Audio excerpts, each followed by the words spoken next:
বন্ধুরা চলুন 28শে জানুয়ারি নিফটি কতদূর যেতে পারে সেটা আমরা দেখে নিই। তার আগে 27 তারিখে যে প্রেডিকশন দিয়েছিলাম সেটা কেমন মিলেছে সেটা আমরা দেখে নিই। আমরা বলেছিলাম বাজার যদি 22,980-র নিচে চলে কি 70-এর নিচে চলে তাহলে টার্গেট হবে 850, 860, এবং তারও নিচে যদি চলে তাহলে 700 অবধি আসতে পারে। এবং যদি 980-র নিচে বাজার বন্ধ হয় তাহলে বাজার আমরা প্রায় 400 পয়েন্ট নিচে এই 538 থেকে 500 যে লেভেলটা আছে এত অবধি বাজার চলে আসতে পারে। এবং বাজারে প্যানিক কখন হবে? যখন 22,300 খানেক লেভেল যখন ভেঙে যাবে তারপরে বাজারে একটা কিন্তু বড় রকমের ফল আসতে পারে। এবং আমরা বলেছিলাম যে বাজার যদি উপরের দিকে যায়ও 23,400-র উপরে যতক্ষণ না যাচ্ছে ততক্ষণ আমরা উপরের দিকের মুভমেন্ট ততটা ভালো পাবো না, নিচের দিকেই যাওয়ার একটা সম্ভাবনা বেশি আছে। এবং নিচের দিকে যখন পড়বে 22,980-র নিচে তখন খুব তাড়াতাড়ি পড়তে পারে।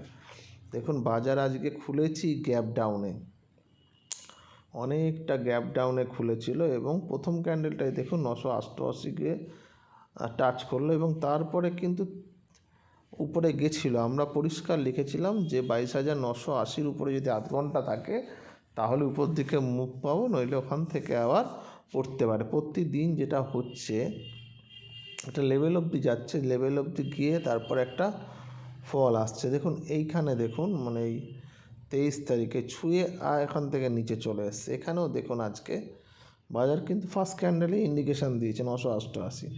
ভেবেছিলাম যে 23,000-এর উপরে যায়, তারপর দেখুন এই ক্যান্ডেলটার পরে পর 3টে ক্যান্ডেল করেছে এবং ইনসাইড ক্যান্ডেল। মজার ব্যাপার এই ইনসাইড ক্যান্ডেল তো আমাদের লেভেলগুলো দুর্দান্ত করে মিলে যাচ্ছে।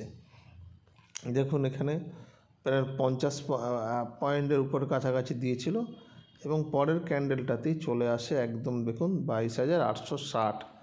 এটা আমরা অনেক দিন আগে থেকে বারবার করে এই লেভেলটার কথা বলে এসেছি। এবং দেখুন 860-এ এসে অনেকবার চেষ্টা করলো, এখানে 3বার চেষ্টা করলো একটা সাপোর্ট নেওয়ার এবং সাপোর্ট নিল।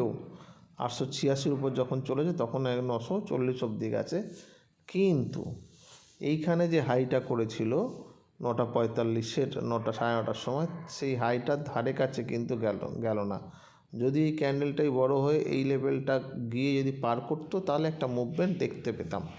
এই জন্য আমি বলেছি বাজারে এখন যেটা হচ্ছে সেটা হচ্ছে উপরে গিয়ে বিক্রি হচ্ছে, প্রতিদিনই তাই হচ্ছে। এবং এটা এই 850-এ আবার নেমে এসে দেখুন এই এত অবধি গেল উপরে 943 অবধি যাওয়ার পরে আবার 850-60-ই এসে আবার আটকে থাকলো। আটকে থাকার পরে একটু নিচে এটা নেমে এসছে কত অবধি 22,786 অবধি লো করেছে। তার মানে 22,850-ও 860-ও ভেঙে গেছে, 988 তো ভেঙেছেই গ্যাপ ডাউনে এবং বাজার আরও নিচে চলে এসছে। এবার কিন্তু বাজারের লেভেলগুলো আরও অনেকটা করে খুলে গেল।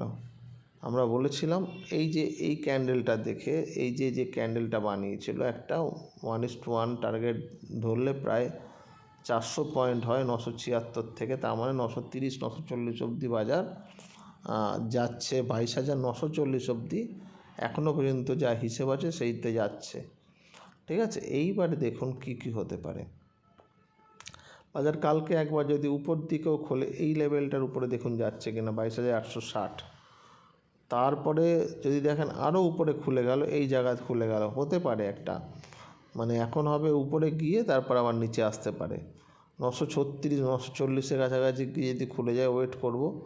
যদি দেখি আমরা 944 ভেঙে চলছে তাহলে এটা 23,000 অবধি, আর 23,020-র উপরে গেলে তবেই কী হচ্ছে 23,080 অবধি যাবে। কিন্তু আমার মনে হয় না এটা কালকে কোনোভাবে সম্ভব। আবার এমনও হতে পারে উপরে খুলে গেল অথচ 22,950 ভাঙলো না, তারপরে নেমে যখন আসবে তখন হচ্ছে এখানে সেল করতে পারেন 22,840-এর নিচে সেল করলে 22,720 থেকে 700 এবং 690-এর নিচে সেল করলে তাহলে আবার চলে আসতে পারে 600 অবধি, ঠিক আছে। 22,600 এবং 600-র নিচে হচ্ছে 22,538।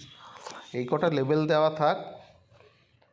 কালকে যদি গ্যাপ ডাউন হয়, ধরুন এখানে গ্যাপ ডাউন হয়ে গেল, গ্যাপ ডাউন হয়ে 750-এর কাছে এই লেভেলটাতে খুলে গেল, আমরা ওয়েট করব, হয় এটা সাপোর্ট নিয়ে এটা উপরের দিকে গেলে তার উপরে বাই হবে, আর যদি এই সাপোর্টটা ভেঙে যায়, ভেঙে দিয়ে এর নিচে বন্ধ হয়, তার নিচে কিন্তু আমরা সেল করতে আগ্রহী হব। ঠিক আছে, দেখা যাক কালকে কি হয়। তবে বাজারে আমি বলেছিলাম আগেই যে বাজারে কিন্তু খুব একটা স্ট্রেংথ নেই এবং পজিটিভ মুভমেন্ট কিন্তু কম হবে বা থাকছে না, এখন দেখতে পাচ্ছি আমরা। ঠিক আছে, দেখা যাক কাল কি হয়।